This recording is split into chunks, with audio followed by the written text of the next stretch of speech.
Hey guys, Steven here, Fanatic Perspective. Really excited for our video today. Here with John Tran. What's going on, guys? How you doing, man? Good, man.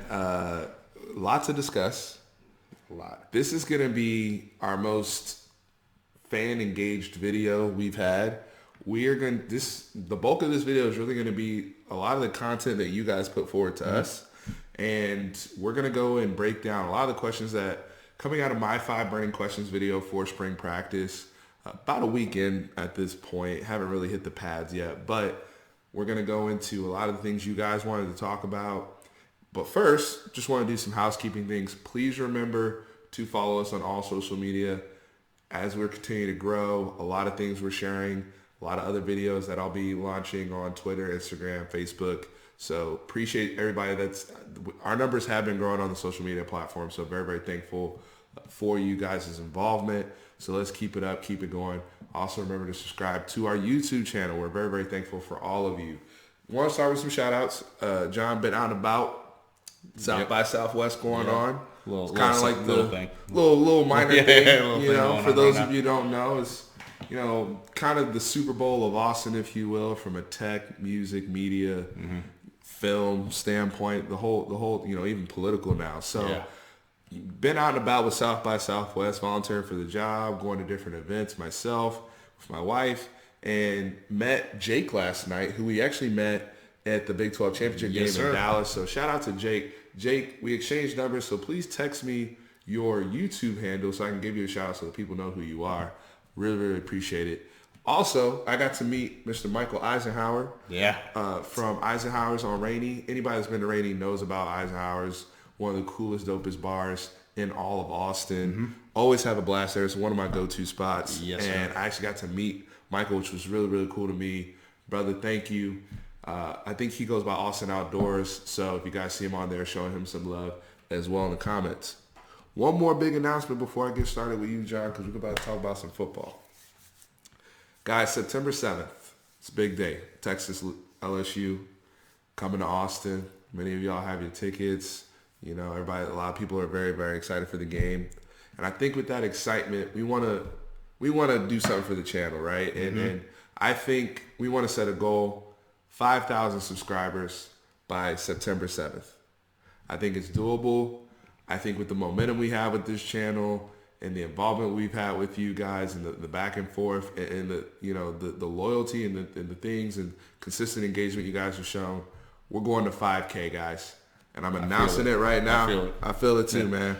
We're going to 5K by Texas LSU. Let's do it. How about it? We're gonna churn out more and more content, you know, to be accountable to you guys and to make it happen. So we appreciate y'all so much, but we got to get into it. Yes, sir. And before we get to you guys' you know, questions and whatnot, I want to start off with Pro Day Combine, because our last time we spoke, we were kind of giving our predictions right before the Combine, on the eve of the Combine. Yeah. We had, 5 participants. So just wanted to get your general thoughts as well as your thoughts going into UT's Pro Day March 27th. So I thought the Combine, I think it went well for the whole team, actually, that participated in it. I think the person who probably had the worst day was LJ, but I still think his position drills that he did, the comebacks to out of bounds catches, it showed his length. It showed and it showed his hands as well. So I even think that his combine wasn't even that bad. I think Chris Boyd had a great combine, absolutely fantastic, and he did nothing but help his draft stock during that. Going into Pro Day, you want to see them more relaxed, you know, because that's why Pro Days are so special. You're at your environment, you're around the people you know. You're working out with the guys you know. Yeah. You're not looking to the guy to the left and to the guy to the right of you like, oh, this guy's my competition. You're looking at guys who you've played with your 4 years in college, and you're comfortable with them, and you're comfortable around in your surroundings as well. So I'm looking to see probably LJ maybe increase it by 0.05 of a second on his 40. I think theoretically he should test better. I think, you know, it sounded like, you know, a lot of UT people, we're very communal, family oriented. A lot of UT folks reached out to him saying, you know, when I say UT folks, I'm talking about former players, speed coaches, guys help, because he also had some form issues. Just it sucks we're even talking about this because at the end of the day, it's still going to go back to his tape, and teams know how good of a football player LJ is. And I also want to chime in. This is not the time to do some LJ bashing. You know, you had unfortunately, some of our fans. You should have stayed in college. Look, we support our guys no matter what they decide. Very, very thankful. We've always said on this channel, you got to. It's by position and how the particular player plays. And I agree with his decision. I support him to go on to the NFL. Yeah, and also if you stayed in college, I don't think that another year in college would drastically increase his 40 time. No, and that's it's not going to affect his 40 time. Yeah. It's not going to affect his bench press. Nope. It's not. I mean, it might a little bit, but not too much. What I mean by that is when you have longer arms. Yeah. Oh, I agree. It's more difficult. I mean, that particular exercise. Look, LJ's not a guy that's going to test well. Anquan Bolden didn't test well. There's many examples. DeAndre Hopkins wasn't as extreme as LJ, but he didn't test great. Yeah. To be one of the best receivers, if not the best receiver in the game. So, look, LJ, and I will say this, as a Cowboys fan, I was stoked to see that he was on that short list of guys that's getting an invite to work out there. So he's on teams' radars. He is getting a lot of visits. The buzz is still there for LJ. He just has to, test a little bit better. But to your point, imagine if the Patriots picked him up. I mean, no, because they missed out on Humphreys. They missed out on Cole Beasley. They missed out on a lot of these wide receivers. They had to re-sign Philip Dorsett. But that's a whole other thing. I did like, and LJ did do a good job with this field work, which is the actual playing football drills, right? Yeah. So some of it is overblown.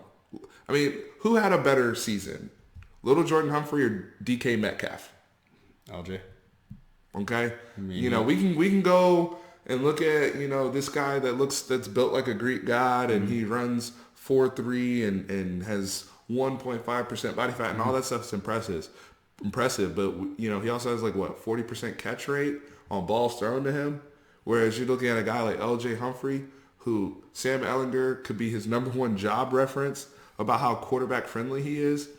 We have to take that into account, and I know NFL teams are doing their homework and taking those things into account. Another guy I want to talk about is Gary Johnson. I thought Gary Johnson made himself some money as well. He ran as well, if not better than we expected. Yeah. He weighed in at the weight. Remember I said 225. Yeah, we said exactly. And he weighed in at 226. So that alleviates some of the concerns there about him being lighter.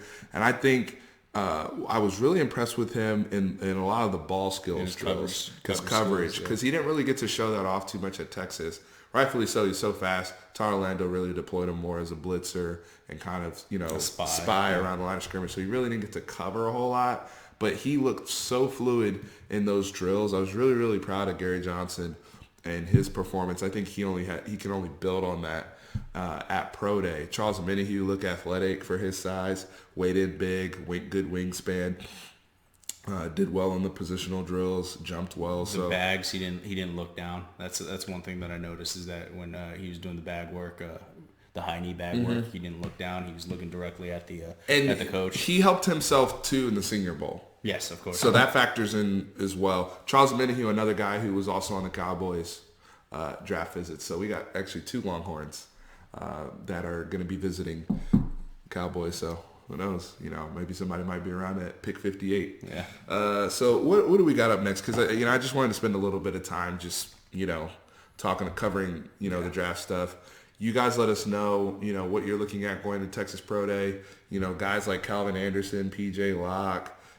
Even a Gerard Hurd, some other guys that didn't get invited. Andrew Patrick Bay, all those guys are gonna have opportunity to work out and try to catch on, try to get a team's attention, try to get somebody to fall in love with them, a coach, an exec, whoever. So best wishes out to those guys. If we don't have any more words about them before March 27th. So one more thing I want to mention before we get into the fan stuff. Okay. Keely Ringo. Keely Ringo out of Arizona. 5-star defensive back who I'll give him is 10. I'll give him 10. who John has a that's John's guy. Yeah. My guy is Zachary Evans. Much as I love Zachary Evans, You're a Keely Ringo guy. I think this kid is I'm a Keely Ringo guy too. A can't miss prospect. I watched that 7-on-7 drill, and 7-on-7 is made for the wide receivers to show out. This guy didn't have just one highlight play from that thing. He had 7 or 8, and he was bullying people. And he was he was dominating. So physical, but with elite ball skills. And to the point where Chad Johnson Jr. comes forward and says, "That's a grown man." You know, he said he got his hands on me, and I've never been manhandled like that. Yeah. And the reason why we bring this up, guys, is because he had an unofficial visit earlier this week. I think on Monday on campus, and he's right there for the taking. You know, especially with us, and we're going to talk about some of these defensive back coaches and the influence that we have, but you know, Arizona is somewhere where we've come up big. We've had success. This last recruiting class, and this we also have an in on it. Brian Westbrook. If you Google him versus Notre Dame, you'll love that video. But he's his position coach at high school. So I mean, he's already said that he loves Texas, and they're definitely in his top 5, and he's going to come back for not just an unofficial visit, but he's going to come back for an official visit sometime this year. So, and I think it's big news when you get a player that caliber. Look, there's some recruiting services, and there's people on our channel. And those of you, please identify yourself. I can't remember off the top of my head who said it, but there's people on our channel, and there's recruiting services that have Ringo as the number 1 player in the class. I agree. They have have him number 1 overall. So, you know, when you see a player like that make an ascension, you know, in a very relatively short period of time like this, it's very impressive. And he's handling his business at all these camps. To have extremely dominant, looking like the best player on the field. To have that size that he has, his speed and his fluid hips, it's rare. It's very rare. He's a guy who's going to be starting day 1 wherever he goes. And I know everyone wants us to shut down the borders and get down, but I mean, if you have a chance on this guy, some of you guys they're talking about another out-of-state guy. I'm sorry, you have to get this kid. Yeah, if you can get him, must get. So I mean that's mine. Like, that's your 2 cents. Yeah, it's like 4 cents. On Keely Ringo. All right, so let's get into the fan segment. We're gonna wrap up here in terms of getting to everybody's comments. Thank you guys for those of you who submitted questions, emails. Very, very thankful for, all the stuff you guys sent over. The first one, this is the only one I have where I don't have the subscribers tag, so I might have to go back and put that in the description. But somebody asked us about the impact. They wanted to talk to us, the impact of Yancey McKnight, our strength and conditioning coach, this offseason. Tom Herman commented on it in his opening presser. Wanted to get your thoughts on just Yancey McKnight's impact on this. So the strength and positioning coach is someone that's probably one of the most important hires. We tried, we back in the day, I'd say when we won the national championship, it was Mad Dog. He was their head strength and conditioning coach, and he was all about power. Mm-hmm. He's like, Texas power. There's a story of him walking into the athlete's room and he put his hand right on the dumbbells. I think it was the hundreds. So from the right on is the ones that the football players use. They don't use the left. So, I mean, yeah, that worked in a different time where over time, we would play with teams, and then to the fourth quarter, that's when, our strength and power would overtake. People, yes. But times have changed. I mean, you talk about DJ Metcalf, people like that. Oh, DK Metcalf. DK Metcalf. Yeah. Athletes have changed. They understand nutrition more. So the strength and conditioning coach is also the only coach that has contact with the players year round as well.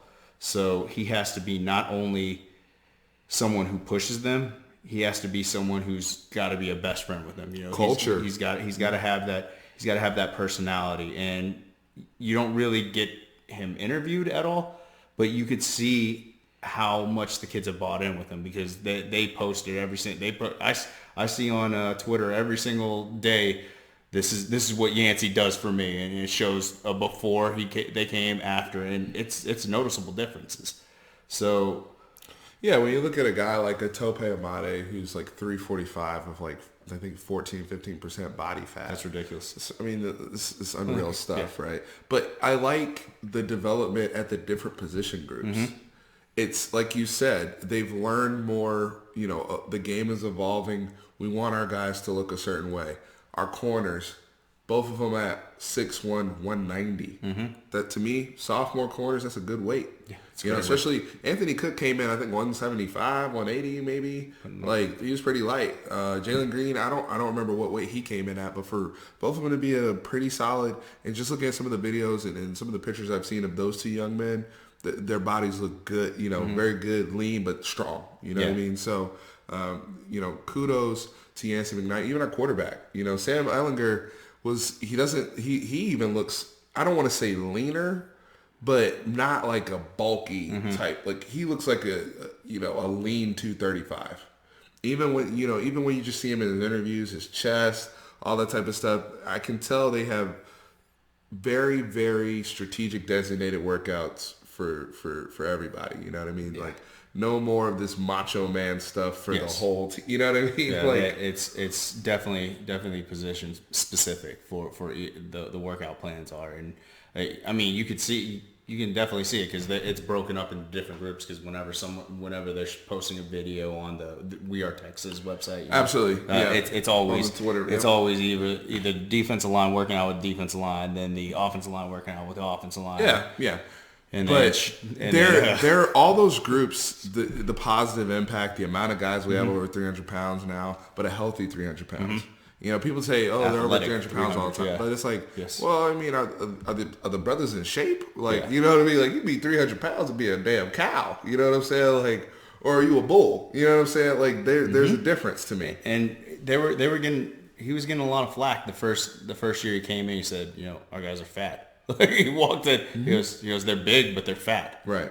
We'd like them to be big, but we want them to be athletes at the same time. And that you're starting to see that transition, which is, I mean, he's done a great job, I think. Absolutely. I'm glad we got to start there. So we're actually going to start off. Continue. Yeah. Texas Trill. So shout out to Texas Trill. Appreciate you chiming in with a question. He said. And this was actually a question/comment. Quote, I worry about the cornerback position. Cook and Green are big press corners, and Todd Orlando has them playing off all the time. Let them get in receivers' faces and play to their strengths. So wanted to address that one. I actually take that off first. Yeah. That was a bit, I understand where you're coming from, my friend. That was one of the frustrations I've had, not just with Todd Orlando, but going back to Charlie Strong. Having these big corners, whether it was Holton Hill, Devontae Davis, Chris Boyd, all of them physical, it always seemed like we would line up 8 to 10 yards off the ball. Now, with Todd Orlando, I think it's a little bit different because of some of the coverages and some of the things he had to do when he kind of lacked some personnel due to injury. He had to kind of play a little bit more safe, which, yes, it doesn't play to their strengths per se, but also you can't play press every play in the Big 12. It just is what it is. You have to kind of be strategic about it. But to your point, I would like to see it mixed in more. And I think the difference you're going to see between, and I love Chris Boyd and Devontae Davis and even Holton Hill, but I think the difference you're going to see if these guys can play up to their talent level, Jalen Green and Anthony Cook in particular, I think they have the ability to not only play press, but they will cover on the back end of that. I think they're quicker and faster than those other guys to where you can kind of gamble a little bit more. And not, like Chris Boyd, it was one of those things where the other thing too is like, if he didn't get a good jam, it was 6. It just is what it is. Like that, he didn't recover as well, even though he's obviously the combine 4.45 guy. Just technique wise, he didn't ever recover well. So they're gonna have to play off. And look, our guys are gonna have to get coached up to play off coverage better. We're gonna have to attack the football better. We're gonna have to attack bubble screen better. So I would like to see him mix in more press. Do you have any thoughts there? Yeah. So I'm in the same boat as you, as saying that I like physical corners. I like people who are up in their face. The same thing. But at the same time, like you said, the Big 12, their offenses are running 80, 90 plays a game. Yes. And how physical it is to fight these big athletic wide receivers. You have to pick your spots. And I'm thinking more so to the effect of when we get them in like second and long or third and long. That's when you push it. But on first down, you want to see where their heads are at. If they're going to try to be running the ball, or if they're going to try to hit you with those 7 to 12 yard plays that most teams are notorious for in Big 12. And sometimes it also depends on your blitzes, right? Because you kind of marry the two together. Hey, we're going to try to press up. We're assuming our blitz is going to get home, so there shouldn't really be any hots, right? If we're cutting things off, because there's always every defense. There's a hole. No matter what defense you're running, there's an opportunity for the offense. And that's another point is that we also have to see how we replace our defensive line. If our defensive line is very successful and we can play that press coverage and get the coverage sacks off of that. Oh, we can get coverage sacks. That would but we have to see how they handle the actual in-game presence. You brought up defensive line. I'm going to go to shout out to Jeremiah Lawale, who actually said, hey, what's you guys' thoughts on D-line and secondary? We just covered I think corner. The secondary is great. I think they have a chance to be really good. I think the safeties are great. We don't know if the corners are great. I think Anthony Cook has shown a lot, and I think Josh Thompson is going to be really good. And also Deshaun Jameson, BJ Foster.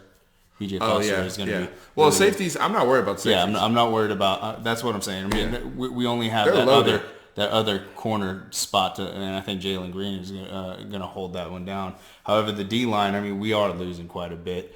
I'm worried about Keandre Colburn. He's injured. He's injured right now. Mm-hmm.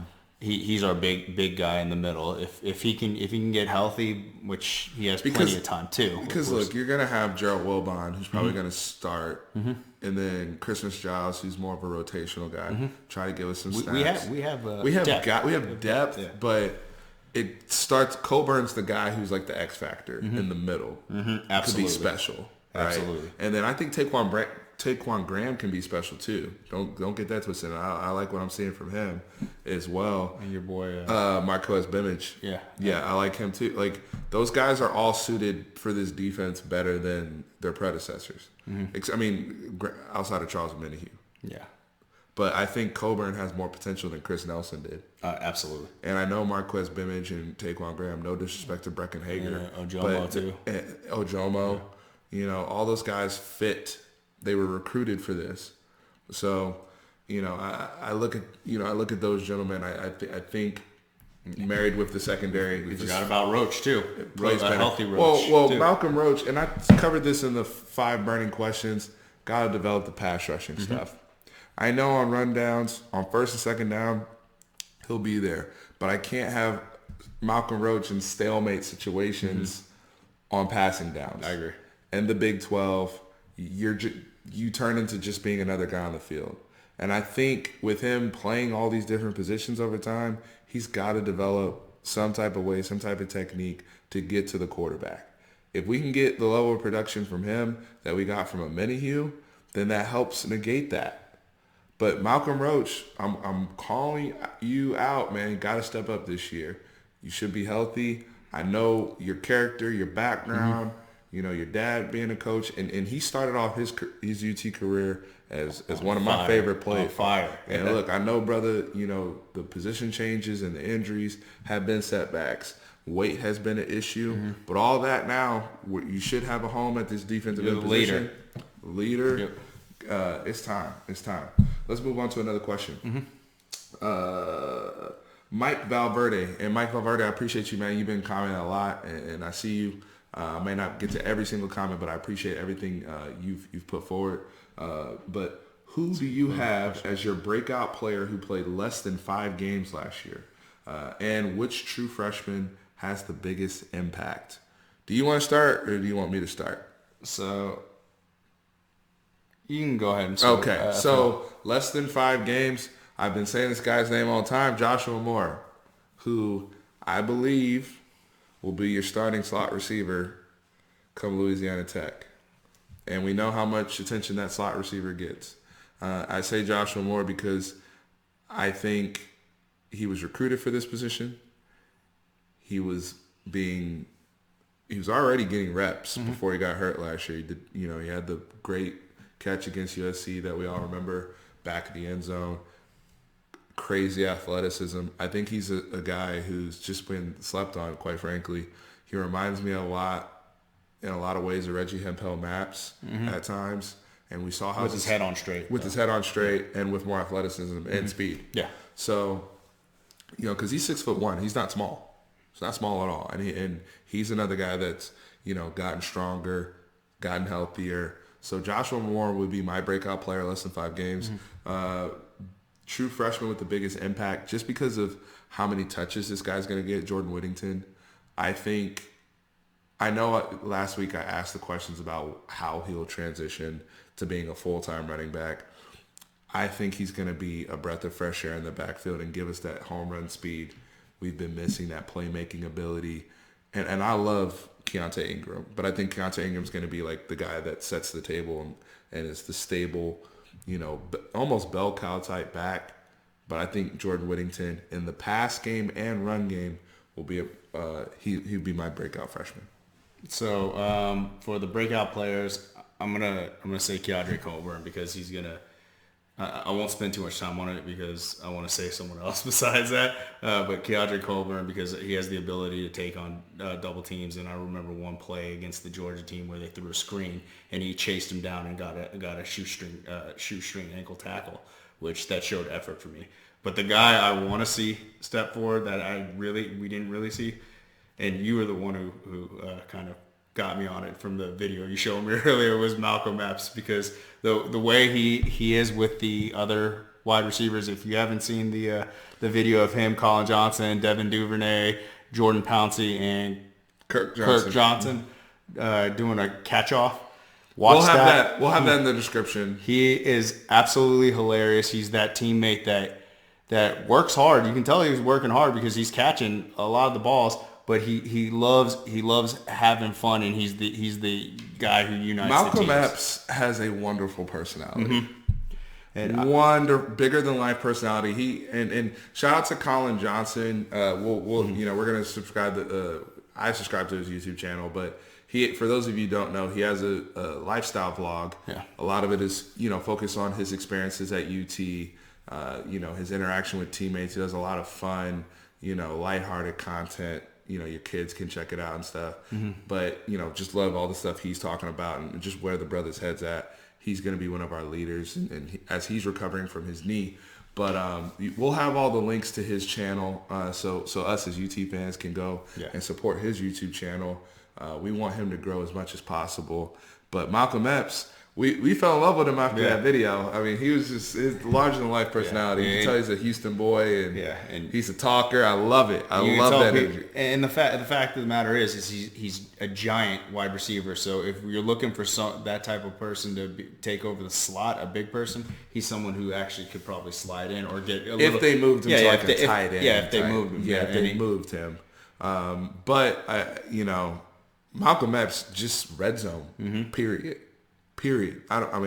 He is massive. He has great catch radius, like you always like to talk about. Hey, it worked for us last year. So who would be your breakout freshman? Freshman, I don't want to say Jordan. It is Jordan Whittingham, but I don't want to say the same one that you said. So can we count the grad transfer as a freshman for us? Parker Brown. Yeah, because I know he's not a freshman, but he's new to our team, and I think that's something that we lacked last year was the ability to run up the gut, and I think his Mauler mentality will help our offensive line identity completely. All Big 12 candidate right off the bat, day one, plug and play. Twice we use all ACC. Yeah, absolutely. I mean, he's playing for NFL. I mean, it just is what it is. Same thing that you saw with Calvin Anderson and those guys. Parker Braun, could be one of the, Big 12 newcomer of the year, whatever you want to do. I don't even know if that's an award for football. I think it is for basketball. For basketball, but not for football. Let's see. What else we got here? Michael Martin had an interesting question. He said, while I like watching spring games, I hate rooting for the offense versus the defense. It may give us insight to how players will perform when it counts, but do you root for the stops and see an ineffective offense, or do you want touchdowns every position showing an ineffective defense? So you honestly, the way that spring games work is it's the most vanilla of both. So you kind of want a good mixture. You kind of want it to be like 24 to like 27. If it's like a traditional scoring system. Yes. Yeah. And so you're not going to, you may see sprinkled in a couple trick plays just to get the fans excited, but you're not going to see anything special. So I mean, the thing is just the kids work. It's more so for the fans to see the progress that the kids how far had kids have come, and get interaction with the kids. With that being said, a lot of it is ones versus twos. Mm-hmm. You want your ones to be beating your twos. Yeah. Let's just be real, right? So whether it's offense, defense, because very rarely in spring games do you get ones versus ones. You might get like a series. Well, didn't Tom Herman do that like the first 2 series last year, and then after that it was just? I think he did it at the end. Okay. He did it at the end, and it was like red. It was like a red zone situation. A lot of coaches don't. I mean, but that's college football in general. Like when you watch Clemson's spring games, they put out all these, all the good programs. They put them on ESPN and all that type of stuff. When you watch them, they rarely go one-on-ones. But what you do want to see, because we're starting to see Texas produce content from practice, and a lot of people have been raving about, hey, Kobe Boyce is being featured a lot in these pass breakups. Jalen Green making plays. Caden Stearns was making plays. But there's the other half of the fan base like, what's going on with Sam? Is he throwing bad balls? Are the wide receivers struggling? And all this type of stuff. Like that's always gonna be a thing, right?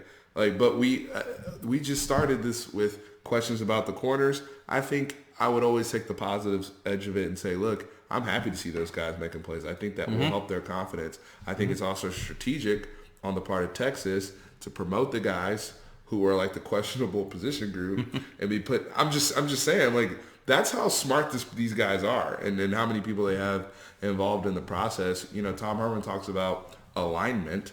That all corresponds with what the brand and the messaging they want to be out there. So I think as long as your twos aren't shredding your ones in front of your fans, unexpectedly, you just want to see guys execute. You don't want to see any silly mistakes. You don't want to see penalties. You don't want to see people get hurt. People get hurt. That's number one. Yeah, number one thing. You don't want to see anyone get hurt. You want to see them play hard. Right. But these kids are also working for a job as well too, and under the bright lights, if you actually make a play, that goes a long way towards heading into fall ball. So I want to end with the email we got from William Carolyn. What do you guys think of Texas bringing in former Texas great, all-pro corner, I think all-time interception leader, Nathan Basher, Nate Booty, to the staff? Basically in another role that we already have with Michael Huff. So we now have Michael Huff and Nathan Basher as volunteer coaches. I want to get your thoughts because you have you have some really good insight on this. I just think it's genius the way that the hires that he's done this year. Honestly, we started with the analysts too. Yeah. We really started trying to bring back the moniker of DBU. And even to the point where they're now giving out hats that says DBU where Texas starts from, I think it's like Last Stand hats or something like that. But Nate Vasher is one of the greats. Michael Huff is one of the 2 Thorpe Award winners that Texas has, and they have him on staff. Yeah. They have him on staff where when we're going for these big name corners, you get to see these guys, and not only did they produce at Texas, they produced on the highest level.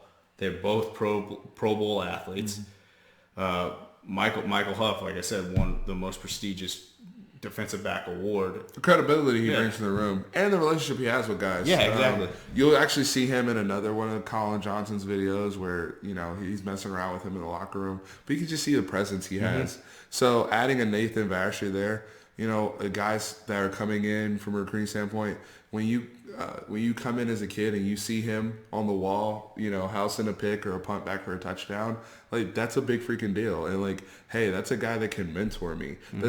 That's made great money in the NFL, has had a great career, and he's volunteering out to help me to grow and get better. Just the relationship that they have off the field, the impact there is enormous. Yes, from a technique standpoint, they're going to be A1. How to work, how to have an NFL-like work ethic, how to, overcome mindset of how to prep for everything. Dealing with obstacles on campus as a young man, as all those type of things. On some life stuff. Real talk, man. Like these guys being immersed in our program. Credit to our coaches, Tom Herman. All these guys that are encouraging the involvement of all these former Texas players to be involved as little or as much as they want. So just wanted to end there. I know your brother played with Nate. Yeah, Nate. So I think it's awesome. I think it's awesome. I think it's tremendous for our program. Just add to that excitement. So.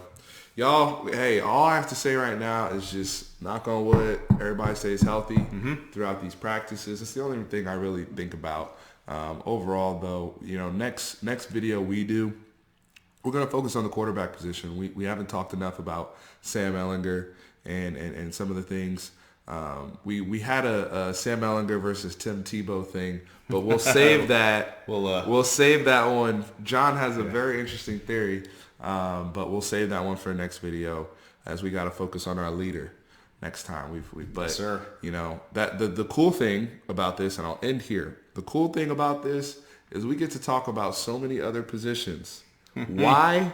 Because we are finally, for once, stable at the most important one, at the quarterback position. Great. We're stable, no worries as of now. In terms of the only worry is health. But I'm saying in terms of like who's gonna win the job, who's getting snaps, all that type of stuff. Like who's gonna start first game? Yeah, are they gonna rotate? Like no, we know who the guy is. His Heisman campaign started in the Georgia game, so I'm just excited to see. Our content for when we really actually do go into him and the whole quarterback room, because I'm excited for the guys behind him as well. Yep. So appreciate you guys. 5,000 by September 7th. Let's do it. Horns always up. Appreciate y'all.